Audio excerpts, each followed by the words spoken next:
ହଉ ପିଲାମାନେ ଆଜି ଆମେ ଗଛ ଫୁଲ ଫଳ ବିଷୟରେ ଜାଣିବା। ତମମାନେ ଜାଣିଛ କେତେ ଗଛ ନା ଜାଣିଛ? କେତେଟା ଗଛ ନା ଜାଣିଛ? ତିନିଟା ଗଛ ନା ଜାଣିଛ? କେତେଟା ଫୁଲ ନା ଜାଣିଛ? ଚାରିଟା। ଆଉ ଫଳ ଦିଟା। ହଉ ମୁଁ ଆହୁରି ଅଧିକ ଆଜି କହିବି ହେଲା। ଆଚ୍ଛା ତମେ କହିଲ କେତେଟା ଗଛ ନା ଜାଣିଛ? ହଁ କଣ କଣ?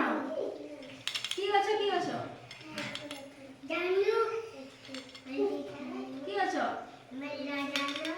ଜାଣିନ? ଫୁଲ ଗଛ ଦେଖିନ? କି ଫୁଲ ଗଛ ଦେଖିଛ?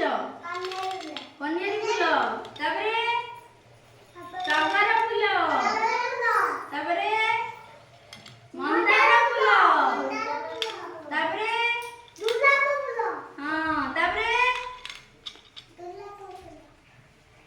ତମେ ଦିଟା ଫୁଲର ନାଁ କହିଲ? ଜାଣିନ? ଜାଣିଛ